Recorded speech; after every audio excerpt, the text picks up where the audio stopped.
بسم الله الرحمن الرحيم يا أيها الذين آمنوا اتقوا الله وكونوا مع الصادقين صدق الله العظيم وصدق رسوله النبي الكريم ونحن على ذلك لمن الشاهدين والشاكرين والحمد لله رب العالمين.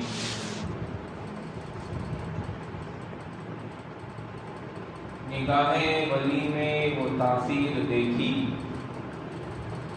نگاہ ولی میں وہ تاثیر دیکھی، بدلتی ہزاروں کی تقدیر دیکھی. سبحان اللہ. غوث اعظم امام التقا والنقا، جلوہ شان قدرت بے لاکھوں سلام.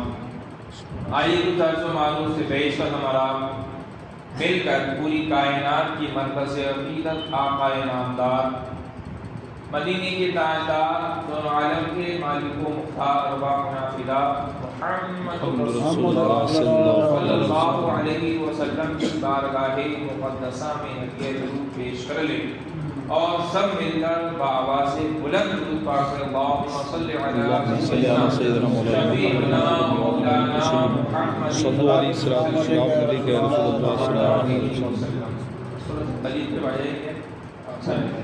آپ کو اگر تکلیف نہ ہو تو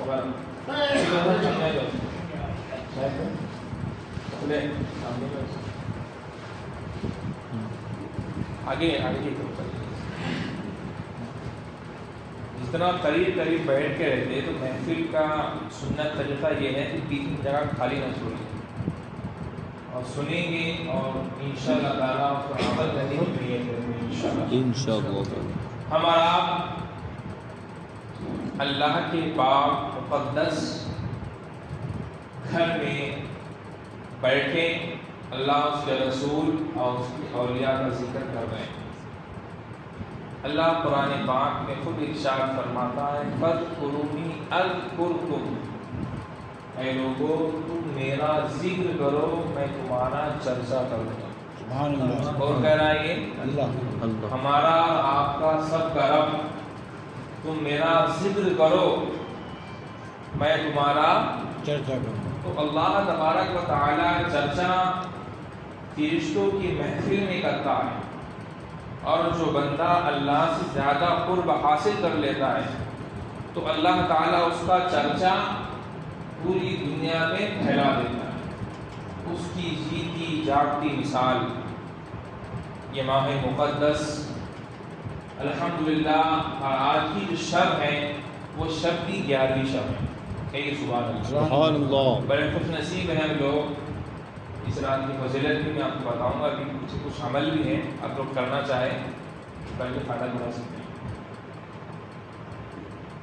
پیرانی پیر، روشن ضمیر، غوث الاغواث، قطب الاقطاب، فرد الافراد سیدنا شیخ عبد القادر جیلانی غوث پاک بغدادی رضی اللہ تعالیٰ عنہ کی یاد میں ہر مہینے کی 11 تاریخ کو لوگ فاتحہ دلاتے ہیں، ان کے نام کی نیازیں کرتے ہیں، ان کے نام سے کھانا کھلاتے ہیں، بہت سارے اعمال خیر کرتے ہیں. بالخصوص اس ماہ مقدس کی 11ویں تاریخ کو دھوم دھام سے اور اس مہینے میں خاص طور پر لوگ نیازیں کرتے ہیں. تو یہ مہینہ آپ سے منسوب ہے. غوث اعظم رضی اللہ تعالیٰ عنہ کیا تھے، کیسے تھے، اتنا مرتبہ انہیں ملا کیسے؟ دنیا کا کوئی کونا، کوئی چپا ایسا نہیں ہے کہ جہاں پر غوث اعظم کا ذکر نہیں ہوتا. ہندوستان، پاکستان، انڈیا اور افغانستان، امریکہ، تمام ملکوں میں آپ چلے جائیں ہر جگہ پر غوث اعظم کا ذکر ہوتا ہے. تو یہ کہنے کا مطلب ہے انہیں یہ مرتبہ ملا کیسے، انہیں اتنی عظمت و شرف ملی کیسے، اتنی عظمت میں عطا ہوئی کیسے؟ تو غوث اعظم جب سیرت کو پڑھتے ہیں، ان کی سوال حیات کو پڑھتے ہیں تو یہ ہم کہنے پر مجبور ہوتے ہیں کہ غوث اعظم نے خود اپنے ملفوظات میں، اپنی کتب میں، اپنے تقاریر میں بیان فرمایا کہ یہ مرتبہ، یہ منزلت مجھے صرف اور صرف شریعت پر عمل کرنے سے ملا ہے۔ سبحان اللہ۔ بہت سے اللہ کی بہت ساری کرامتیں بھی ہیں، آپ لوگ سنتے بھی رہتے ہیں، لیکن سب سے عظیم کرامت بہت سے پاک کی کیا ہے کہ آپ نے شریعت پر عمل کیا۔ علماء اور صوفیاء اولیاء فرماتے ہیں کوئی اگر ہوا میں اڑتا دیکھ لے اسے ولی مت کہہ دینا، کوئی آگ جل رہی ہے آگ بجھا کے اسے ولی مت کہہ دینا، کوئی ایسے کام کر دے جو انسانی بس میں نہیں ہے، ولی اسے نہیں کہا جاتا۔ ولی اسے کہا جاتا ہے جو شریعت مطہرہ پر عمل کرتا ہو۔ بغیر شریعت کے کسی کوئی ایسا کام ہو جائے، بہت سے جادوگر بھی ایسی عجیب و غریب حرکتیں ان سے حاصل ہو جایا کرتی ہے، بہت سے غلط کام کرنے کے لیے کام کرتے ہیں۔ ہاں یہ بات ہے کہ اولیاء کرام سے ایسی باتیں نکلتی ہیں جن سے اللہ تبارک و تعالی دین کی خدمت دینا چاہتا ہے تو ان سے خلاف عادات کام کو نکلوا دیتا ہے۔ تو ایسی بزرگان دین فرماتے ہیں جتنے بھی اولیاء کرام گزرے، غوث اعظم رضی اللہ تعالیٰ عنہ اتنی کثرت سے آپ سے کرامت کا صدور ہوا ہے کہ باقاعدہ اس پر ایک نہیں کئی کتابیں آپ کی لکھی جا چکی ہیں۔ تو آپ سوچیے کتنے بڑے با کرامت بزرگ اللہ کے ولی ہیں۔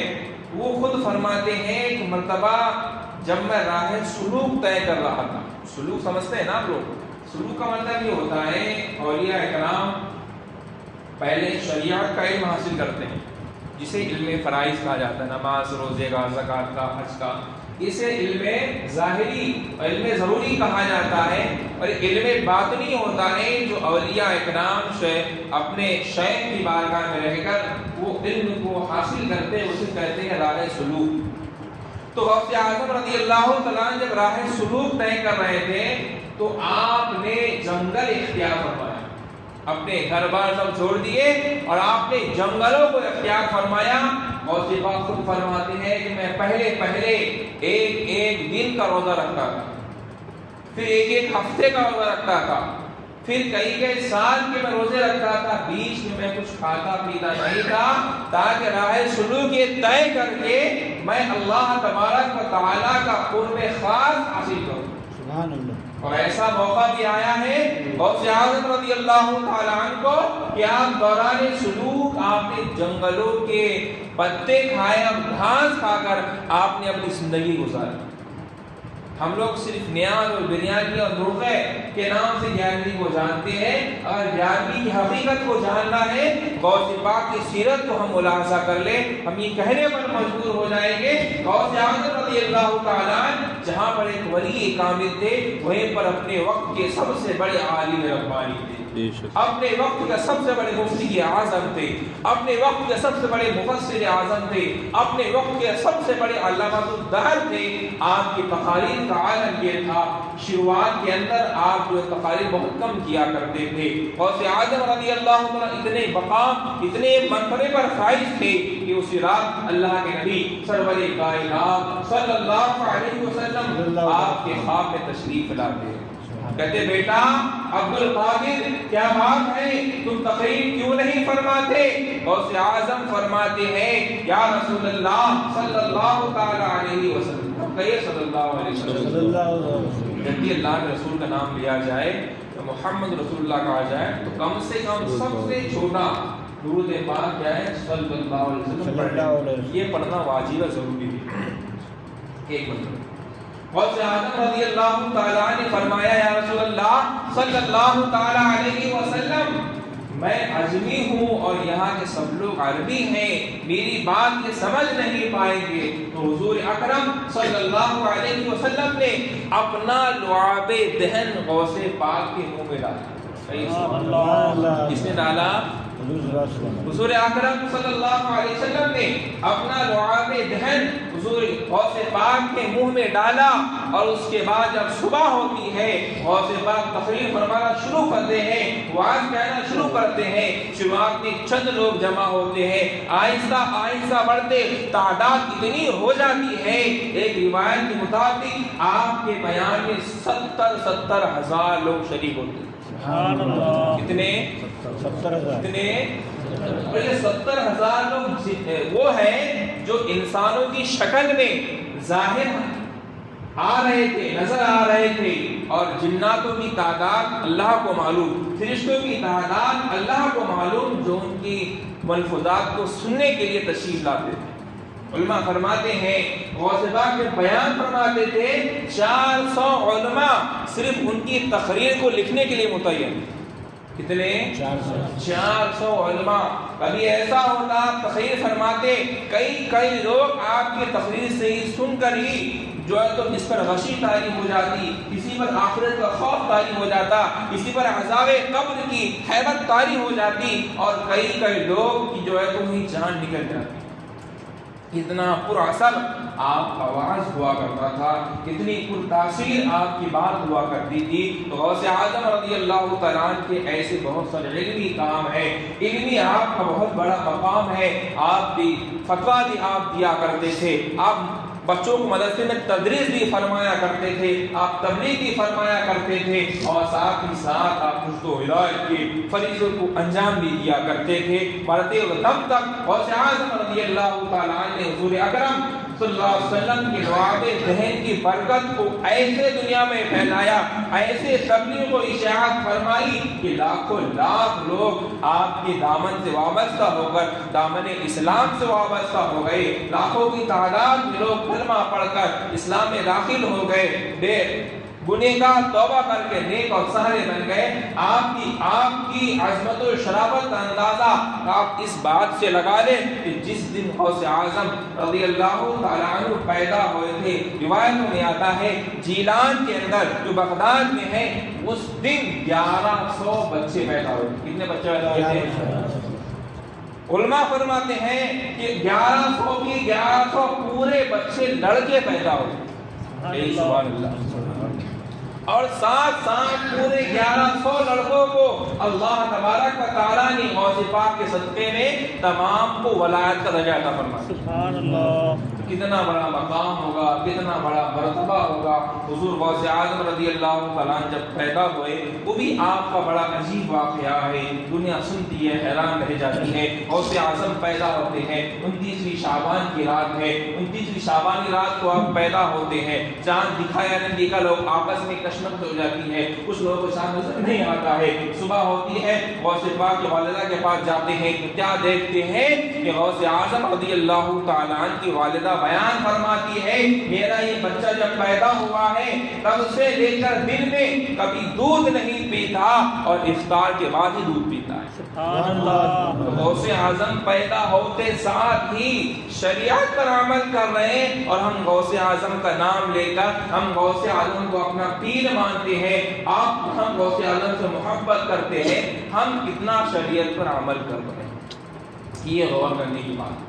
11ویں کا مطلب صرف نیاز کھلانا، بریانی کھلا دینا، صدقہ کر دینا، لوگوں کو پیسے بانٹ دینا، پھر تقسیم کر دینا نہیں۔ 11ویں کا سب سے عظیم مقصد یہ ہے کہ غوث اعظم جس مشن پر چلتے تھے ہم اپنے آپ کو اس مشن پر چلنے کی کوشش کریں۔ غوث اعظم رضی اللہ تعالیٰ عنہ کی زندگی کے بہت سارے واقعات ہیں، اگر بات کی جائے راتیں ختم ہو جائے گی، لیکن آپ کی باتیں ختم نہیں ہو سکتی، کیونکہ آپ کی عظمت و شرافت اتنی بدر کامل سے زیادہ روشن اور منور ہے کہ غوث اعظم رضی اللہ تعالیٰ عنہ خود فرماتے ہیں اس مقام پر جب پہنچ جاتے ہیں ولایت کے، آپ خود فرماتے ہیں قدمی حاضی علی کل رقبتی کل ولی اللہ، میرا یہ قدم تمام اولیاء کرام کے سروں پر۔ کون فرما رہا ہے؟ غوث اعظم رضی اللہ تعالیٰ عنہ، جب آپ کو یہ مقام ہے، یہ مرتبہ ہے، تمام اولیاء آپ کے محتاج ہیں، تو آپ خود غور کیجئے اور خود سوچئے کہ غوث اعظم رضی اللہ تعالیٰ عنہ کا مقام و مرتبہ شریعت پر عمل کرنے سے ملا ہے۔ غوث اعظم کھانا بھی تقسیم کیا کرتے تھے، وہ کھانا کھلایا بھی کرتے تھے، کپڑے بھی دیا کرتے تھے، رشد و ہدایت بھی کیا کرتے تھے، لیکن سب سے زیادہ آپ نے جو جس پر آپ نے فوکس کیا وہ لوگوں کے ایمان کی حفاظت اور شریعت اسلام پر سختی سے عمل۔ یہ دو چیز اگر ہمارے اندر پیدا ہو جائے تو حقیقت معنوں میں ہم غوث اعظم کے فیضان سے ہم فیض یاب ہو سکتے ہیں۔ غوث اعظم کے نام پہ نیاز کرنا ہے کیجئے، جتنی اپنی حیثیت ہے اتنا ہی کیجئے، سود لے کر، بیاج سے ادھار لے کر یہ کرنا جائز نہیں ہے۔ جتنی اپنی استطاعت ہے 10 روپے کی آپ نیاز کر لیں، انشاءاللہ تبارک و تعالیٰ خلوص دل سے اگر ہوگی اللہ تعالیٰ قبول فرما لے گا۔ ایک اچھا سا ایک نسخہ ہے جو ہر مہینے اگر آپ اپنے گھر کے اندر ہر 11 تاریخ کو 10ویں تاریخ ایسی گزر جائے، اپنے گھریلو معاملات کے لیے، اپنے گھریلو پریشانیوں کے لیے، گھر میں خیر و برکت کے لیے، دینی ماحول پیدا ہونے کے لیے، نمازوں کی پابندی کے لیے، ہر جائز کام کے لیے آپ یہ 10-15 روپیہ جتنا بھی آپ سے ہو سکتا ہے، 11 روپیے، 111 روپیے، تھوڑا سا چنا ہے، تھوڑی سی بریانی ہے، تھوڑا سا میٹھا چاول ہے، کچھ بھی آپ بنا لیں، ہر مہینے کی 11 تاریخ کو پابندی سے آپ انشاءاللہ تعالی اس عمل کو کریں، غوث پاک کے نام کی نیاز دلائیں اور وہ کھانا غربا فقراء مساکین یا گھر میں کسی کو تقسیم کر دیں۔ اس کی برکت یہ ہوگی ہر مہینے غوث اعظم کا نام بھی لیا جائے گا، ان کے صدقے فاتحہ خوانی بھی ہوگی، اسی بہانے گھر میں قرآن پاک کی تلاوت بھی ہوگی۔ اس کی برکت یہ ہوگی کہ جو انسان 11 شریف پڑھتا ہے اللہ تعالیٰ اس کو پورے سال ہرا بھرا اور خوشحال ہوتا ہے۔ سبحان اللہ۔ صرف پیسے کے لیے، صرف بزنس لیے نہیں کرنا ہے، سب سے پہلے ہماری نیت یہ ہونی چاہیے کہ میں غیر بھی اس لیے کر رہا ہوں کہ میرا ایمان محفوظ رہے، میں نماز کا پابند بنوں، میں اعمال صالحہ کروں، میں گناہوں سے بچوں۔ ان تمام اعمال خیر کے لیے میں دعا کرتا ہوں یا اللہ مجھے کسی کا محتاج نہ بنا، مجھے صرف تیرا محتاج بنا۔ اس نیت سے آپ کریں 11ویں شریف کی انشاءاللہ تعالیٰ۔ تو ضروری نہیں ہے 10 کنٹل بنانے کی، کوئی ضروری نہیں ہے دیگ لگانے کی، 10 روپے کی بھی آپ شکل لگا فاتحہ کر دے، آپ 11ویں کی نیاز ہو جائے گی۔ بس شرط یہ خلوص، دل میں خلوص پیدا ہونا چاہیے۔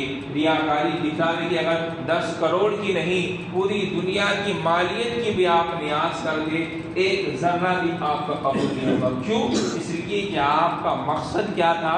میں دکھاؤں میں اتنا بڑا آدمی ہوں، میں اتنی بڑی نیاز کرتا ہوں، اتنا بڑا میں نے نیاز کا پروگرام کر دیا، اتنوں کو میں نے کپڑا بانٹ دیا، اتنوں کو میں نے پیسے بانٹ دیے۔ یہ پیسے بانٹنا، یہ کھانا آپ کی کچھ کام نہ ہے۔ کیوں؟ اس لیے کہ آپ کا مقصد کیا تھا؟ ریاکاری تھا، دکھاوا تھا، نام و نمود تھا، ناموری تھی، بڑا آدمی بننے کی بڑی خواہش تھی۔ تو تمام خواہشیں آپ کی دنیا کے اندر ہی پوری ہو گئی، آخرت کے لیے کچھ بچا ہی نہیں۔ اگر خلوص سے کیا ہوتا، 10 روپے کی ہی کیا ہوتا، 5 روپے کی ہی کیا ہوتا، اللہ کی بارگاہ میں قبول ہوا۔ تو غوث اعظم پیران پیر روشن ضمیر رضی اللہ تعالی عنہ کا تمام واقعات ہم سب کے لیے درس عمل بھی ہے، درس نصیحت بھی ہے کہ ان کے طریقے پر ہم چلے۔ حضور سیدنا غوث اعظم رضی اللہ تعالیٰ نماز کے اتنے کامل اور اتنے پابند تھے، روایتوں میں آتا ہے کہ آپ سے کبھی کوئی جماعت کی قضا نہیں ہوئی۔ نماز بہت دور کی بات ہے، نماز فرض بہت دور کی بات ہے، جو جماعت ہوتی ہے کبھی آپ سے جماعت بھی قضا نہیں ہوئی۔ وہ مقام و مرتبہ آپ نے ایسے حاصل کیا، پہلے آپ نے آپ کو اللہ کے لیے وقف کر دیا، دین کے لیے خاص کر دیا، تو اللہ نے آپ کو مقام و مرتبہ عطا فرمایا۔ روایتوں میں آتا ہے، آپ نے بارہا سنا بھی ہوگا، عشاء میں آپ جو وضو فرماتے غوث اعظم رضی اللہ تعالیٰ اسی وضو سے آپ فجر کی نماز پڑھا کرتے۔ سبحان اللہ۔ کتنا ٹائم ہوتا ہے؟ عشاء کی نماز مان لو 9 بجے آپ پڑھ رہے ہیں، صبح فجر ہے 6 بجے، 10 11 12 1 2 3 4 5 6 9 گھنٹے، 9 گھنٹے آپ جاگ سکتے ہیں؟ نہیں جاگ سکتے۔ ایک دن کی بات نہیں کر رہا ہوں، غوث اعظم کا یہ معمول صرف ایک دن نہیں تھا کہ آپ نے ایک دن عشاء کی نماز پڑھ لی اسی وجہ سے آپ نے فجر کی نماز، ایسا نہیں، بلکہ آپ کا یہ مسلسل معمول 40 سال تھا۔ کتنے سال؟ کتنے سال؟ تو ہم جب غوث اعظم کا نام لیتے ہیں، ان کے نام کی نیاز کھاتے ہیں، ان کے نام پر ہم بہت خوش کرتے ہیں، ہمیں ان کا یہ عمل کیوں نہیں دکھتا؟ نیاز فرض نہیں ہے، کریں گے آپ تو آپ کو ثواب ملے گا، نہیں کریں گے کوئی گناہ نہیں ملے گی۔ نماز ہر حال میں فرض ہے، ہم پر بھی فرض ہے، آپ پر بھی فرض ہے، غوث اعظم پر بھی فرض تھی، صحابہ پر بھی فرض تھی، یہاں تک کہ حضور پر بھی نماز فرض تھی۔ جب سب پر نماز فرض ہے، غوث اعظم بھی اس سے الگ نہیں، غریب نواز بھی الگ نہیں، حضور بھی اس سے الگ نہیں، صحابہ بھی الگ نہیں، جب نماز اتنے بڑے بڑے اولیاء پر نہ معاف ہوئی، اتنے بڑے نبیوں پر نہ معاف ہوئی، امام الانبیاء کو معاف نہ ہوئی، ہما اور شما کو نماز کیسے معاف ہو سکتی؟ نماز کی تاثیر کو سمجھے، نماز کی اہمیت کو سمجھے انشاءاللہ تعالی، اور ہم غوث اعظم سے محبت کرتے ہیں تو اس 11ویں میں یہ نیت کر لیں گے انشاءاللہ تعالی غوث اعظم کی 11ویں ہم اس انداز سے منائیں گے کہ آج کے بعد ہماری کوئی نماز قضا نہیں ہوگی انشاءاللہ۔ کتنے لوگ ایسے ہیں جو نماز کی پابندی کریں گے انشاءاللہ؟ سب کریں گے انشاءاللہ، کریں گے انشاءاللہ۔ نماز ایسی اہم عبادت ہے کہ غوث اعظم 5 وقتہ نماز نہیں پڑھ رہے اور روزانہ آپ کا معمول تھا۔ ہمارا معمول کیا ہوتا ہے؟ چیٹ کرنا، موبائل چلانا، فلاں کو چھیڑنا، اس کو پریشان رکھنا، اس کی ہنسی مذاق اڑانا، لیکن غوث اعظم کا معمول بڑا نرالا معمول۔ روزانہ آپ 1-2 رکعت نہیں، 10-20 رکعت بھی نہیں، روزانہ آپ کا معمول تھا کہ آپ 1000 رکعت نفل نماز پڑھیں۔ کتنے رکعت؟ تو ہم غوث اعظم کے ماننے والے ہیں، نہیں 1000 رکعت، 2 رکعت کو ہم بھی پڑھ سکتے ہیں۔ 2 رکعت فجر سے پہلے اگر تھوڑا اٹھ جائیں، آدھا گھنٹہ پہلے اگر اٹھ جائیں گے، صرف 2 رکعت نماز تہجد پڑھ لیں گے، انشاءاللہ بہت برکت حاصل ہوگی۔ فجر کی پابندی ہو جائے اور تہجد کی 2 رکعت نماز ہو جائے تو سونے کا سہاگا ہو جائے گا۔ حقیقت میں غوث اعظم کا فیض ہم کو حاصل ہوگا جب ہم صحیح معنوں میں اپنے آپ کو نماز پڑھیں۔ حضرت سیدنا غوث اعظم رضی اللہ تعالیٰ عنہ صرف نماز ہی نہیں پڑھتے تھے، آپ نے جب قرآن تلاوت پر جب آتے تھے، روایتوں میں آتا ہے لگاتار 1-2 دن نہیں آتا، روز کا آپ کا معمول نہیں ہے قرآن پاک پڑھنے کا۔ جب 1000 رکعت نماز پڑھے اس میں بھی آپ قرآن کی تلاوت کر رہے ہیں، فرض پڑھے اس میں بھی قرآن کی تلاوت کر رہے ہیں، لیکن بالخصوص طریقے سے آپ نے 1-2 دن نہیں، 10-20 دن نہیں، سال 2 سال نہیں، روایتوں میں آتا ہے 15 سال غوث اعظم رضی اللہ تعالی عنہ نے مسلسل قرآن پاک کی اسی تلاوت فرمائی کہ روزانہ ایک رات میں پوری قرآن کی تلاوت ختم کر دیں۔ عشاء کے بعد جو آپ تلاوت شروع کرتے سورہ فاتحہ کی الف سے شروع کرتے والناس کی سین تک، فجر ہونے سے پہلے آپ قرآن پاک ختم ہو جاتے۔ ہم غوث اعظم کے چاہنے والے ہیں، ہم غوث اعظم کے ماننے والے ہیں، تو کم از کم غوث پاک دن میں ایک قرآن ختم کر رہے ہیں، ہم مہینے میں تو یہ ختم کر سکتے ہیں، سال میں تو یہ ختم کر سکتے ہیں، لیکن ہمارے بہت سے لوگ ایسے ہیں جنہیں قرآن پڑھنا نہیں آتا اور وہ پڑھنے کی کوشش بھی نہیں کرتے۔ جنہیں پڑھنا آتا ہے روزانہ پابندی کے ساتھ غوث اعظم کی محبت میں ایک آیت کیوں نہ ہو، فجر کی نماز کے بعد ایک ہی آیت پڑھے، آپ کنز ایمان لے لے، ایک آیت سے کتنا ٹائم لگے گا؟ مشکل سے لگے گا 5 منٹ کو زیادہ بولتے ہوں 5 منٹ کم سے کم پکڑ چلیے۔ فجر کی نماز کے بعد اپنا ہی معمول بنا لیے، کنز ایمان شریف بازار سے خرید لائیے، اس کو اردو آتی ہے اردو، اس کو ہندی آتی ہے ہندی، صرف ایک آیت قرآن پاک کی الحمدللہ رب العالمین اتنی پڑھنا ہے، صرف اس کا ترجمہ نیچے دیا والا ہے، اس کو پڑھ لینا ہے، ساتھ میں اس کا نمبر دیا والا ہے 3 4 5 6، اس کے نیچے کا حاشیہ پڑھ، اتنا جب آپ کر لیں اس کی برکت یہ ہوگی کہ انشاءاللہ تبارک و تعالی آپ کا ایمان محفوظ رہے گا۔ لیکن سبحان اللہ، پہلی بات۔ دوسری بات، قرآن پاک کی تلاوت کا آپ کو ثواب مل جائے گا۔ ثواب کیا ہے؟ ہر حرف کے بدلے 10 نیکی۔ الف لام میم یہ پورا ایک حرف نہیں ہے بلکہ 3 حرف ہے، کسی نے الف لام میم کی تلاوت کیا اس کو 30 نیکیاں اس کے نام اعمال میں لکھی جائے۔ سبحان اللہ، آیا سمجھ میں؟ تو آپ لگا لیں، کسی نے ایک آیت پڑھ لی، اس میں کتنے حروف آتے ہیں، اس کو آپ جوڑ لیں، تقسیم کر لیں، ضرب کر لیں، جو بھی آپ کر سکتے ہیں کر لیں، لیکن اپنے آپ کو غوث اعظم کے مشن پر چلانے کی کوشش کریں۔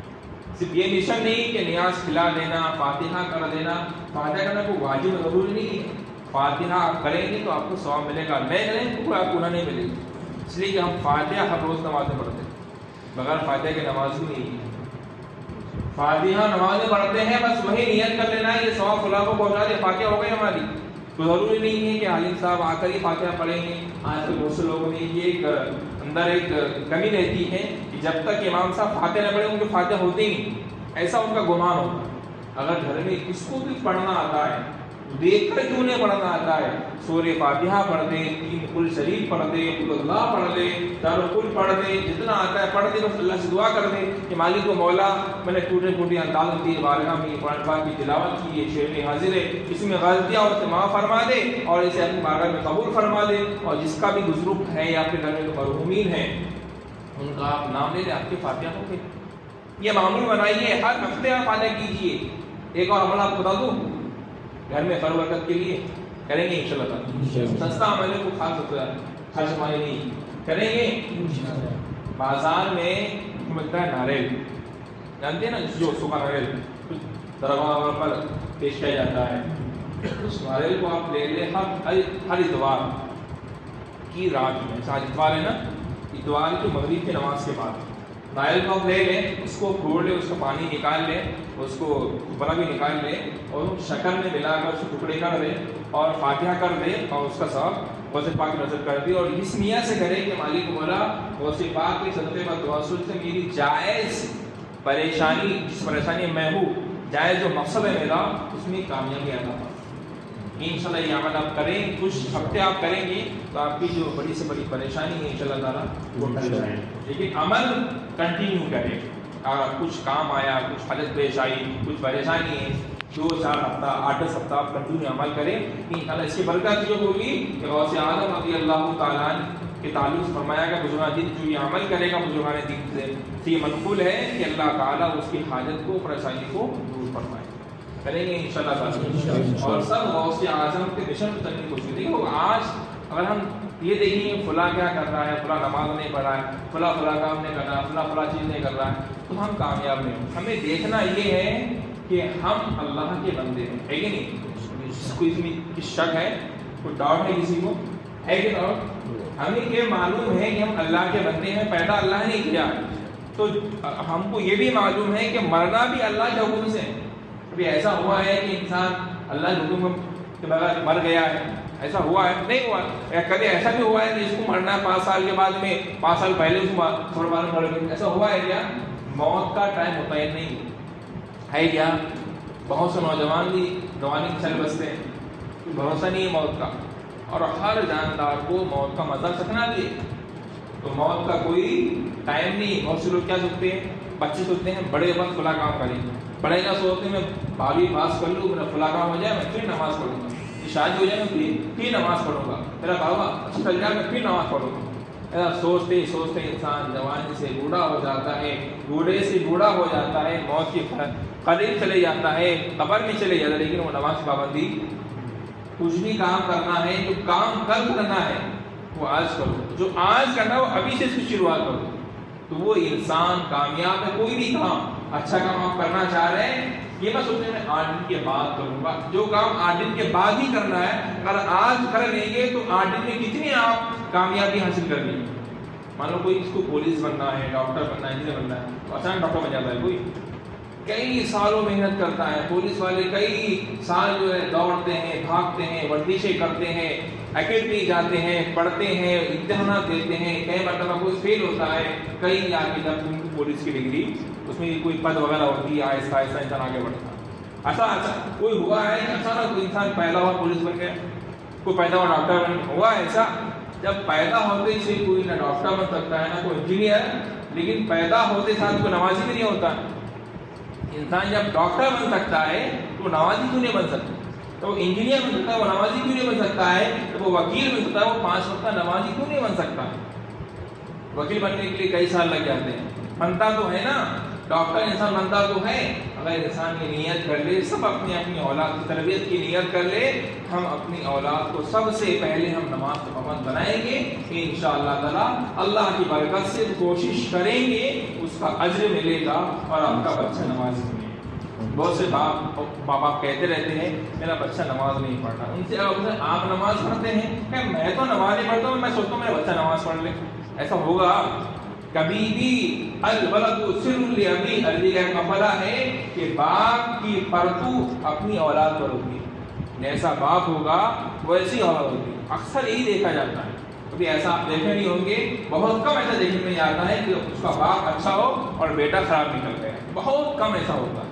لیکن زیادہ تر کیا ہوتا ہے، جیسا باپ ہوتا ہے اسی کے نقش قدم پر جو ہے اس کی اولاد چلتی ہے۔ تو اولاد کو پالنا پوسنا، ان کو کھلانا پلانا، یہ ذمہ داری کوئی بہت بڑی نہیں ہے، سب سے عظیم ذمہ داری، عظیم تحفہ حدیث پاک میں آتا ہے، اولاد کا تحفہ، باپ کا تحفہ اولاد کے لیے سب سے عظیم وہ ہے کہ اپنی اولاد کو اچھا ادب سکھائے۔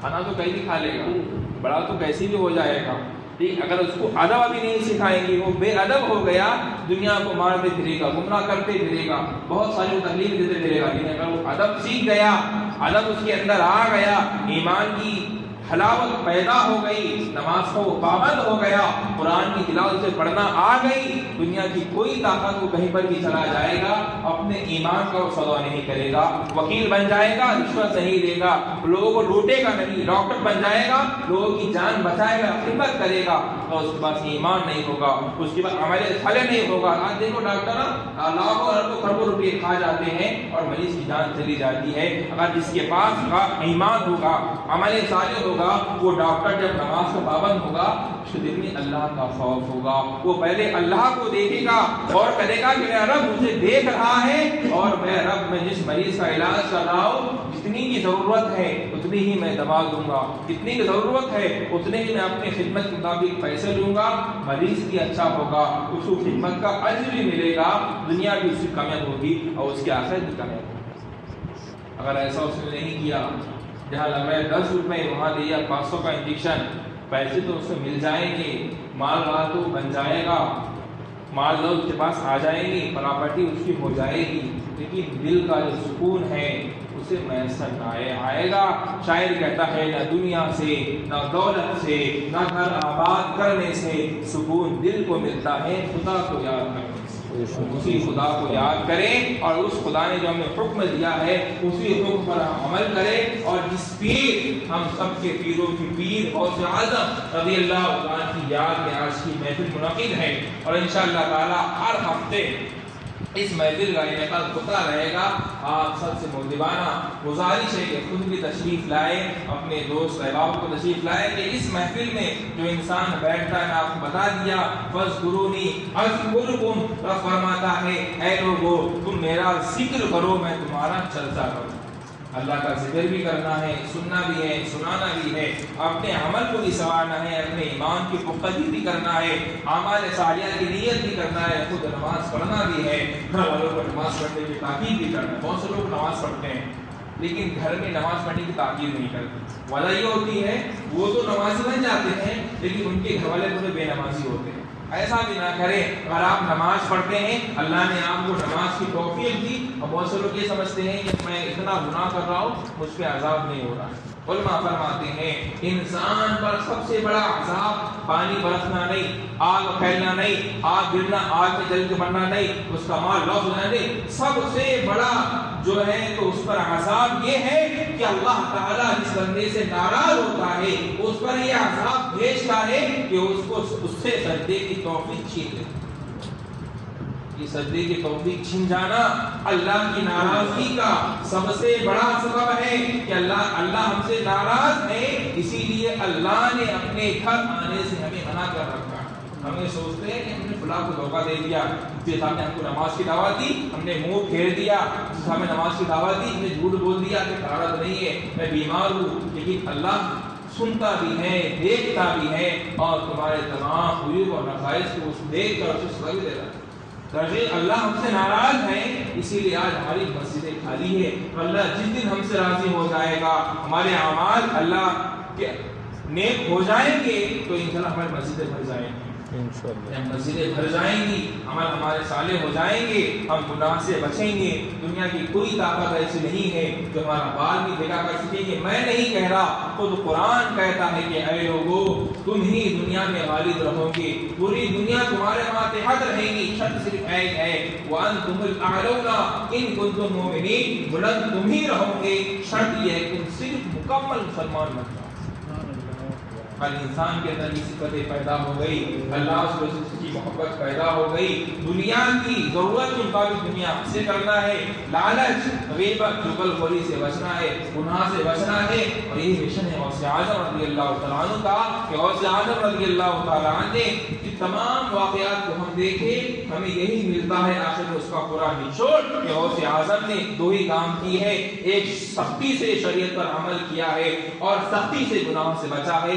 پورے غوث اعظم کی ہسٹری کا، زندگی کا خلاصہ یہی ہے کہ غوث اعظم نے عمل کیا ہے سختی سے اور گناہ سے بچا ہے سختی سے، اسی لیے اللہ نے ان کو مقام اور مرتبہ عطا فرمایا۔ چلیں گے انشاءاللہ تعالیٰ، ہر ہفتے آئیں گے انشاءاللہ تعالیٰ۔ پوچھنا ہے اور سوال وغیرہ کرنا ہے تو آپ کر سکتے ہیں، جسے کچھ ہے خواہش کسی کی؟ علی صاحب نہیں؟ اب کی بار ہم دعائیں تو عالم اور حضرت کو کہنے سننے سے زیادہ عمل کرنے کی توفیق عطا فرمائے۔ آمین۔ السلام علیکم۔